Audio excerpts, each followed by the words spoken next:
एक और स्टार्ट। नमस्कार।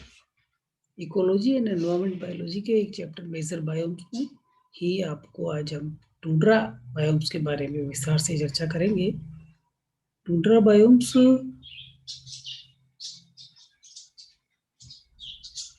के अंतर्गत वे भाग हैं जहां पेड़ बिल्कुल अनुपस्थित होते हैं। टुंड्रा प्रदेश का अधिकांश भाग आर्कटिक प्रदेश में आता है, जो कि उत्तरी दिशा में है और जिसके अंतर्गत उत्तरी अमेरिका का उत्तरी भाग तथा साइबेरिया का क्षेत्र सम्मिलित है।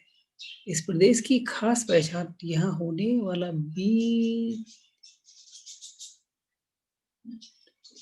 नीचा तापक्रम है तथा छोटी वृद्धिशील ऋतुओं में जो लगभग 60 दिन की होती है। गर्मियों में दिन लंबे ही हो जाते हैं और प्रकाश की तीव्रता कम होती है, अतः अर्ध शरद ऋतु में लगातार लंबी रात हो जाती है। इन प्रदेशों में पारिस्थितिकी तापक्रम होता है। यहाँ पेड़ बिल्कुल नहीं होते क्योंकि वातावरण इसके लिए बिल्कुल अनुकूल नहीं होता। गर्मियों में भी भूमि कुछ इंचों को छोड़कर नीचे बिल्कुल जमी हुई रहती है। यहाँ पाए जाने वाले पौधे छोटे होते हैं और लाइकेन्स, मोस, सीजे, शीत प्रतिरोधक छोटी लकड़ी वाले पौधे इत्यादि। इस प्रदेश में तालाब और दलदल होते हैं जहाँ पाए जाने वाले जंतु इस प्रकार उत्तरी अमेरिका का करीबाऊ, यूरेशिया का रेंडियर, अटलांटिक लोमड़ी, खरगोश, बर्फीला उल्लू और विभिन्न चिड़िया इत्यादि होते हैं। यहाँ पाए जाने वाले कीट यहाँ के गर्म मौसम में रहते वाले होते हैं। यहाँ पर पौधे प्राय जमकर ठोस बन जाते हैं तथा सुसुप्त अवस्था में रहते हैं। अगली गर्मी आने पर इसकी वर्षा पिघल जाती है और फिर से ये थोड़े से समय के लिए अपना जीवन व्यतीत करते हैं।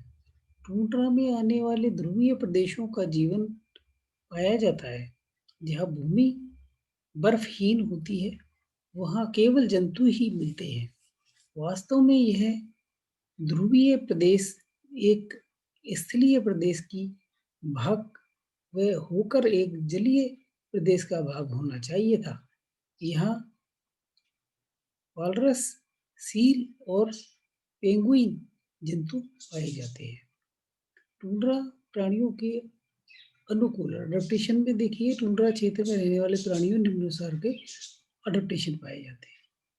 लॉस ऑफ पिगमेंटेशन, पर्ण कणहीनता, प्राणी अधिकतर सफेद और हल्के स्लेटी रंग के होते हैं जिन्हें छिपने के लिए शत्रुओं से रक्षा करने में सहायता मिलती है। हाइबरनेशन, अधिकतर अनियमित तापी प्राणी ठंड में निष्क्रिय रहते हैं। कशेरुकी प्राणियों में सर्दियों में डिंबक अथवा लार्वल प्यूपा अवस्था में ही व्यतीत करते हैं, जो कि हिमीकरण की विरोधी होती है। रोटिफस, डिस्टिसाइड्स, हाइड्रोफिलिट्स पग कई महीनों और कई सालों तक बर्फ में रहते हैं, जमे रहते हैं और अनुकूल परिस्थिति में फिर से ये सक्रिय हो जाते हैं। रोधन, नियमतापी प्राणियों, स्तनधारियों और चिड़ियाओं में घने बाल और पंख तथा वसा की मोटी परत होती है।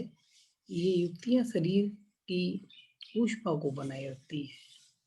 छिपाव, हाइडिंग, बसेरा, ये फॉक्स और लैपिंग आदि सर्दी के बचाव के लिए बर्फ के नीचे घोंसले और बिल बनाकर रहते हैं। माइग्रेशन, सदियों में कुछ स्तनधारी और अधिक चिड़ियाएं टुंड्रा के दक्षिणी भागों से दूसरे गर्म प्रदेशों में प्रवास कर जाते हैं। टुंड्रा के बायोम्स में टुंड्रा बायोम्स सकल ध्रुवीय प्रदेशों की बर्फीली चोटियों के कारण नवशीत और पुराशील प्रदेशों में स्थित है। इसलिए सीमाएं कुछ उत्तरी ध्रुव के शीत महासागरों और बर्फीली चोटियों को लेकर दक्षिणी वृक्षहीन ठंडे वनों तक फैली रहती है। टुंड्रा जीवन में 2 क्षेत्र में विभक्त किया, उत्तरी ध्रुवीय टुंड्रा और उच्च पर्वतीय टुंड्रा। आर्कटिक टुंड्रा बायोम्स में उत्तरी अमेरिका, उत्तरी यूरोप और साइबेरिया की लगभग 50 लाख एकड़ भूमि भाग वो उपक्षेत्र में सम्मिलित किया है। इस क्षेत्र की विशेषताओं में अत्यधिक ठंडा दीर्घकालीन शीत तथा अति संक्षिप्त 60 दिन का ग्रीष्म ऋतु है। शीतकालीन रातें अति लंबी होती है और ग्रीष्मकालीन दिन अति संक्षिप्त होते हैं। लगभग समस्त क्षेत्र स्थायी चट्टान, जिन्हें स्थायी हिम कहते हैं, ये नीचे दबा रहता है। संक्षिप्त में ग्रीष्म ऋतु में उत्तरी भूभाग लाइकेन्स, घास, दलदली घास और कुछ झाड़ियां आदि अपना जीवन चक्र पूरा कर लेते हैं। जगह जगह पर कुछ तालाबों और गड्ढों में जल भरा रहता है, जिससे वो पॉलीट्राइकल्स और मौसम गति आदि हो जाती है। इस तरह से उच्च पर्वतीय बायोम्स में विश्व के समस्त उच्च पर्वतीय श्रृंखलाओं में बर्फीले क्षेत्र उच्च पर्वतीय टुंड्रा क्षेत्र में सम्मिलित किए गए हैं। इन हिमालय, उत्तरी अमेरिका और साइबेरिया की पर्वत श्रृंखलाएं प्रमुख हैं। इस क्षेत्र में अधिक ठंडा तापमान, कम वायुदाब और भोजन का अभाव सीमाकारी कारक है। इनका प्रभाव उत्पादकों और उपभोक्ताओं पर स्पष्ट है। इस क्षेत्र में उपभोक्ताओं से और सौर संचय, ऊर्जा संचय के लिए अधिकतर गहरे रंग की त्वचा होती है। गहरे रंग से अल्ट्रावायलेट किरणों से रक्षा करने में भी सहायता मिलती है। उच्च पर्वतीय टुंड्रा बायोम्स के प्रमुख उपभोक्ताओं के लिए तितली, कोंगे, कास्ट मेंढक, हरा टोड, पर्वतीय बकरी, चाक और भेड़िया आदि उल्लेखनीय है। याक और भेड़िया तो 500 मीटर से भी अधिक ऊंची पर्वत श्रृंखलाओं पर आपको मिल जाएंगे। टैगा, इसके अंतर्गत कॉनिफर्स जंगल पाए जाते हैं। इसमें घास के मैदानों और पर्णपाती वन का उत्तरी भाग सम्मिलित है। यहाँ गर्मी में बहुत थोड़े समय के लिए पड़ती है, जिसके लिए यहाँ यह अधिक संजीव वृद्धि करते हैं। इसके अतिरिक्त शरद ऋतु बहुत लंबी होती है। यहाँ पाए जाने वाले कुछ पेड़ पौधे कठोर शंकुहारी कॉनिफर्स आदि हैं, जो जिम्नोस्पर्म वर्ग के सदस्य हैं, खास तौर से मिलते हैं।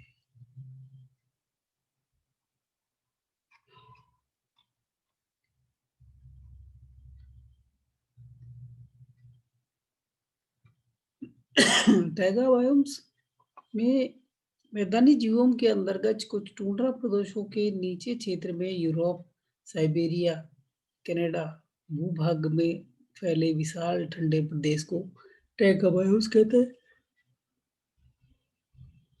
टैगा में कड़ाके की ठंड, लंबा शीतकालीन और संक्षिप्त ग्रीष्मकाल है। टैगा ग्रीष्मकाल में करीब 3/4 माह तक सीमित रहता है। इसमें क्षेत्र में मुख्य उत्पादक कॉनिफर्स और स्प्रूट्स के घने जंगल हैं। अति महत्वपूर्ण लक्षण यह है कि एक वन में केवल एक ही जाति के पेड़ पाए जाते हैं। चीड़ के पेड़ों का वन, स्प्रूट का वन अलग अलग क्षेत्रों में होते, परंतु एक वन में दोनों जातियां नहीं होती। टैगा के प्रमुख उपभोक्ता तो उपभोग दोनों वनों की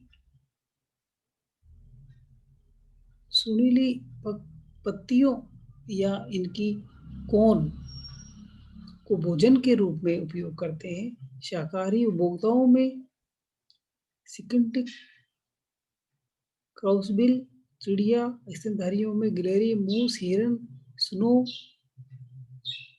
स्नोबू आदि मुख्य रूप से उल्लेखनीय है, परंतु भेड़िया और भालू आदि मांसाहारी उपभोक्ता शाकाहारी शिकार करने के जीवन निर्वाह करते हैं।